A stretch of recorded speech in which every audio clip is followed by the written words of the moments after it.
Stephen Barrett's here. Stephen, very good morning to you. Good morning, Mike. So, the judges have backtracked over their two-tier sentencing scenario, but a lot of people have said to me, beware the Ides of March, even though we're now in April, because they might be backtracking now, but they might still bring it in later. Yeah, it was a pretty weak climb down, and it was obviously at the absolute last minute, which is, I think, also pretty telling. Yeah. They haven't actually apologised. They haven't admitted that what they were doing was wrong. They doubled down in a 5-page letter only a few days ago to say how utterly amazing they were and how hard they'd worked to produce this two-tier racist sentencing system. And the complete lack of contrition means that we should be suspicious about them. I want to say to your listeners and viewers that this is exactly the same problem as water bills. Yeah. Even though they don't look very similar, because one's about water and one's about the justice system. It's this idea that you get a bunch of experts who are separate from the sort of democratic process, who then are in charge of things, and they get to do basically whatever they like. And what they do is generally rubbish. Right. And because they're independent, they're unaccountable, so they feel able to do things which are obviously and inherently bad, or at least, if not bad, unpopular. I mean, none of us wanted these sentencing rules. You would never get this through a referendum. No party that stood on a manifesto saying that criminals should be treated differently based upon their race or ethnicity or culture. No one would vote for that. So it was all coming in via the back door, and it's because these people are unaccountable elites. And also because they know better than us, don't they? It's that kind of thing where they kind of, rather like the Brexit referendum stuff, where they sort of look down their noses rather at those awful, ghastly individuals who vote for something that we don't like. What do they know? They don't know anything. We know everything, and therefore we will tell them how they must proceed in their lives. Well, it's difficult to avoid that conclusion. And certainly if you read that 5-page letter, I mean, the fact that it's 5 pages long tells you enough, really. It does, yes. I mean, to be perfectly honest. But that is exactly what happens the minute you tell a bunch of humans that they are special in relation to other humans.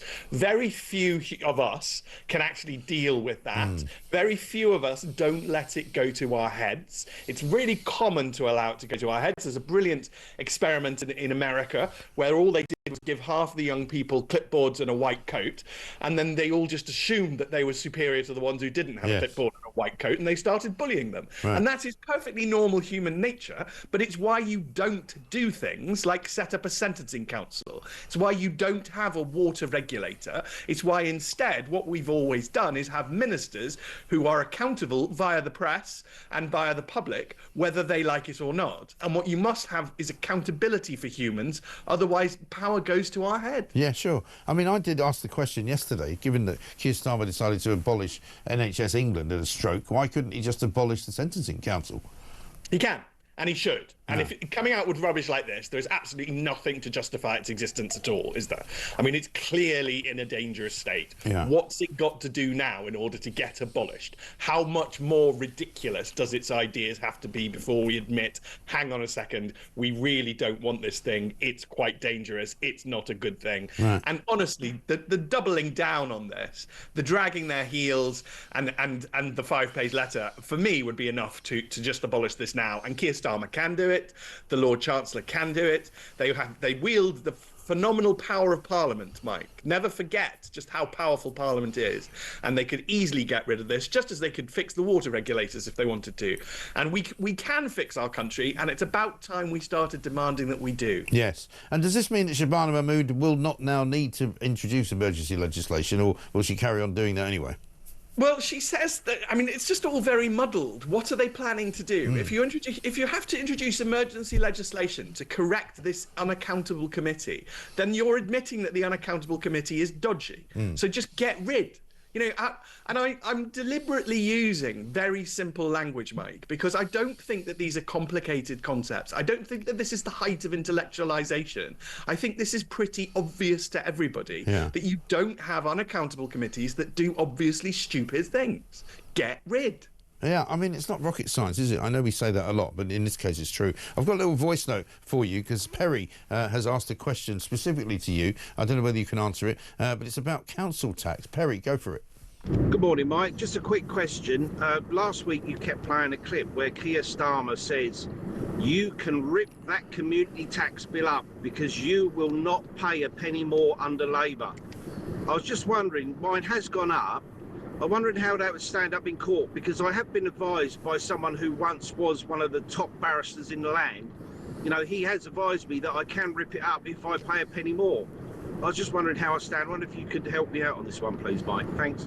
Perry, thank you very much indeed. Stephen, I'm difficult, I know, to answer these things on the hoof, but I mean, he did make it clear in very many different ways and on many different occasions that Labour would freeze council tax. It would not go up. Like a lot of things that Labour promised, it's turned out to be the complete opposite of that. If somebody does withhold their council tax rise and pays the base amount from last year, what's the situation? I'm afraid that they'd be at risk of prosecution. And this is a key point that goes... I get asked this type of question an awful lot, which is that people ask, is there not something that the law can do, given that our Prime Minister says things which are basically not true? And the answer is no. And initially, that will feel quite sad. People will feel like the law should be able to do something. But if the law can do something, then it's more powerful than the Prime Minister. It's more powerful than your vote. And that would turn lawyers into tyrants. And having seen us, Mike, are there many of us that your listeners and viewers would trust? Because there's not many of us that I would trust with that type of power. So it's probably not a bad thing that we don't wield more power than the Prime Minister. But you wield power, and all voters wield power through their votes.